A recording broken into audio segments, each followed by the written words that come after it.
నమస్తే. ప్రస్తుతం మనతో పాటు ఏఐసిసి కార్యదర్శి సంపత్ కుమార్ గారు, మాజీ ఎమ్మెల్యే. ప్రస్తుతం మనం గాంధీ భవన్లో ఉన్నాము. ఒకసారి సంపత్తో మాట్లాడదాం. సంపత్ గారు, ఓవైపు అమెరికా పర్యటనలో ముఖ్యమంత్రి రేవంత్ రెడ్డి గారు బిజీగా ఉన్నారు. మరోవైపు ఏమో వాళ్ళ కుటుంబం మీద, వాళ్ళ బ్రదర్ల మీద అటు బీఆర్ఎస్ పార్టీకి సంబంధించినటువంటి ఎమ్మెల్యేలు, మాజీ ఎమ్మెల్యేలు ప్రస్తుతం కామెంట్ చేస్తున్నారు. ఇవి నిజమే అంటారా? ఎందుకంటే మీ పార్టీ నుంచి ఇప్పటివరకు ఎవరు స్పందించట్లేదు ఈ కామెంట్స్ మీద. మీరు ఒకటి ఆలోచన చేయండి. తెలంగాణ రాష్ట్రంలో ఎవరైనా పోయి అడగండి. తెలంగాణ రాష్ట్రంలో ఉన్న ఏ కాంగ్రెస్ పార్టీ కార్యకర్తనన్నా అడగండి. లేదంటే ఒక సీనియర్ జర్నలిస్ట్గా మీరన్నా ఆలోచన చేయండి. ఈ 8 నెలల పరిపాలనలో ఎప్పుడన్నా ఎక్కడన్నా ఏ విషయంలోనైనా రేవంత్ రెడ్డి గారు ముఖ్యమంత్రి గారి కుటుంబం సభ్యులు కానీ లేదంటే వాళ్ళ సోదరులు కానీ ఎక్కడైనా కనిపించరా? ఎక్కడైనా ఇన్వాల్వ్ అయినరా? ఎక్కడ లేదు. కానీ ఓడిపోయినటువంటి నైరాశ్యంలో అటు బీఆర్ఎస్ పార్టీ భూస్థాపితం అయిపోయింది. ఒక సీట్ రాలే ఎంపీ. దాంతోపాటు బీఆర్ఎస్ పార్టీని నడిపి ఇన్ని రోజులు కుటుంబ పరిపాలన చేసి కల్వకుంట్ల కుటుంబము ఖతమైపోయింది. అటువంటి నైరాశ్యంలో మా కుటుంబాలు అయితే వాయే, ఈయన కుటుంబం మీద రాయేతము, మా పార్టీ అయితే పాయే, ఈ పార్టీని అనేటువంటి దురుద్దేశంతో కూడినటువంటి ఆరోపణలు తప్ప ఇంకోటి కాదు. కానీ ప్రధానంగా బాల్కా సుమన్ కావచ్చు, క్రిషాంగ్ కావచ్చు, ముఖ్యమంత్రి గారి ముగ్గురు సోదరులు కూడా ఒక్కొక్కరు ఒక్కొక్క స్థాయిలో వాళ్ళ యొక్క లావాదేవీలు నడిపిస్తూ ఉన్నారు. ప్రభుత్వానికి వ్యతిరేకంగా వాళ్ళు డబ్బులు వెనకేసుకుంటున్నటువంటి రీతిలో వాళ్ళు ఆరోపణలు చేస్తారు. దీన్ని ఎట్లా? ఉట్టిగా ఏదో ఆరోపణలు చేయడంలో అంత పస ఉండదు.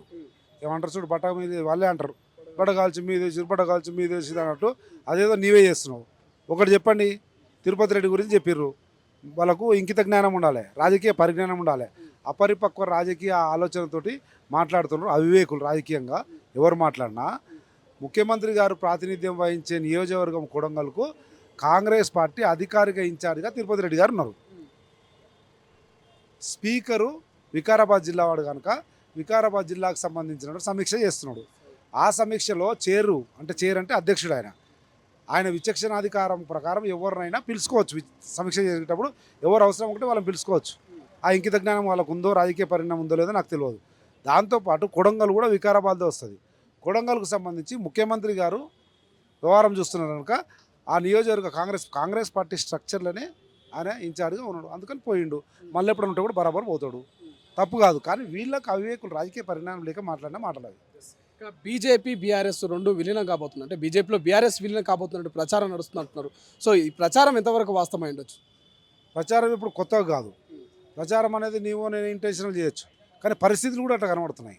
చెల్లిని రక్షించుకోవడానికో, వీళ్ళు మళ్ళీ బతికి బట్ట కట్టడానికో, లేకపోతే రేపు రాబోయే రోజుల్లో అవినీతి, ఇప్పుడు కాళేశ్వరం అనుకోండి, జీఎస్టీ, ఎన్నో రకాల అవినీతులు బయటకు వస్తున్నాయి.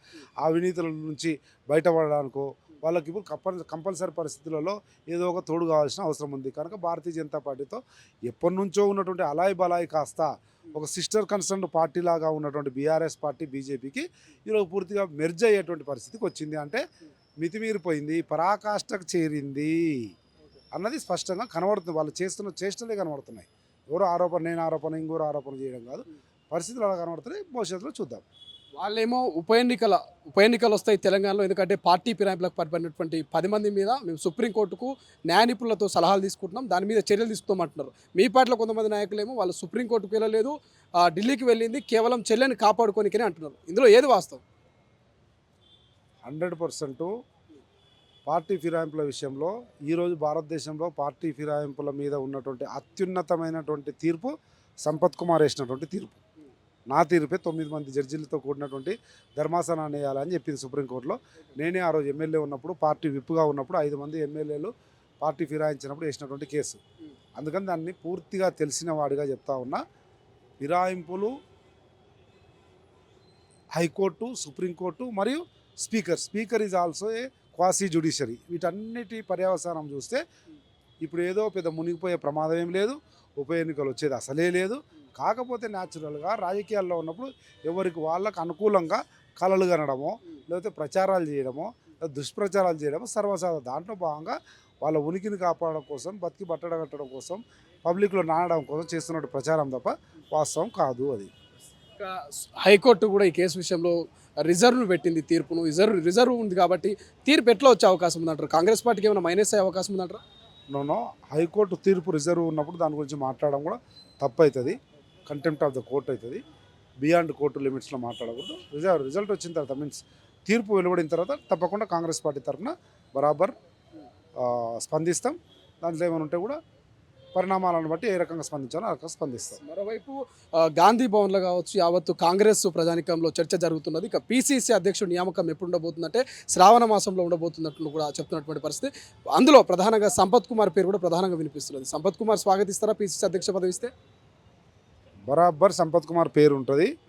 సంపత్ కుమార్ పేరు లేకుండా ఈ రోజున్న రాజకీయ పరిస్థితులల్లా పీసీసీ పదవిని ఊహించుకోలేరు కూడా. అంటే నేను ఒక్కనే కాదు, నాదైతే తప్పకుండా ఉండాల్సిన ఆవశ్యకత ఉంటుంది. ఎందుకంటే ఉన్నటువంటి సామాజిక సమీకరణలు కానీ, ఉన్నటువంటి రాజకీయ పరిస్థితులు కానీ, గౌరవ ముఖ్యమంత్రి రేవంత్ రెడ్డి గారి ఆలోచన విధానాన్ని, క్యాబినెట్ తీసుకున్నటువంటి అనేక నిర్ణయాలను క్షేత్రస్థాయిలో అమలుపరచడానికి ఒక యువకుడిగా, సంస్థాగత స్పృహ ఉన్నవాడిగా, ఏఐసిసి స్థాయిలో పనిచేసిన వాడిగా, అన్నిటికీ మీ చిన్న కార్యకర్త స్థాయి నుంచి ఎదిగిన వాడిగా నాలాంటి వాడు ఉంటే మంచిది అన్నటువంటి కార్యకర్త మీరు అంటున్నారు కనుకనే కార్యకర్తల అభిప్రాయం ఆ రకంగానే ఉంది. అన్ని సోర్సెస్ నుంచి, అన్ని ఫోర్సెస్ నుంచి కూడా ఆ విజ్ఞప్తి వస్తూ ఉంది. అన్నిటికీ మించి నాకు పూర్తి నమ్మకం ఉంది, విశ్వాసం ఉంది. గౌరవ ముఖ్యమంత్రి ప్రస్తుత పీసీసీ అధ్యక్షుడు రేవంత్ రెడ్డి గారు కూడా తన తదనంతర పీసీసీ ప్రెసిడెంట్ సంపత్ కుమార్ ఉంటే నేను తీసుకునే ప్రభుత్వ నిర్ణయాలను సమర్థవంతంగా క్షేత్రస్థాయిలోకి తీసుకుపోయి ఇంకా కొన్ని కొత్త సెగ్మెంట్స్ను కాంగ్రెస్ పార్టీ వైపు ఆకర్షించగలుగుతాడు. కాంగ్రెస్ పార్టీని సంస్థాగత స్పృహతో ముందుకు తీసుకుపోగలుగుతాడు.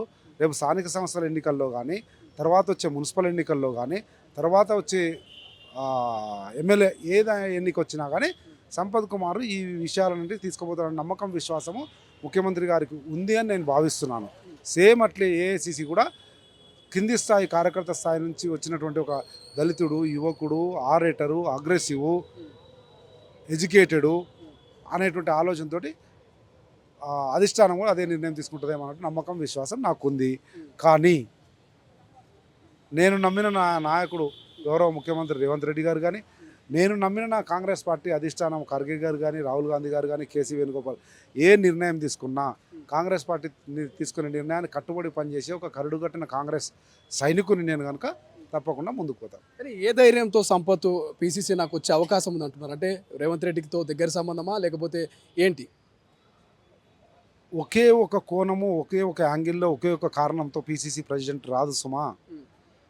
పీసీసీ ప్రెసిడెంట్ అన్నది ఈరోజు అధికారంలో ఉన్నటువంటి పార్టీ రాష్ట్ర శాఖ అధ్యక్షుడు, 140 సంవత్సరాల సుదీర్ఘ రాజకీయ చరిత్ర కలిగిన ఇంత పెద్ద పార్టీ, ప్రపంచంలోనే the biggest, the vast political, democratic political platform is Congress party.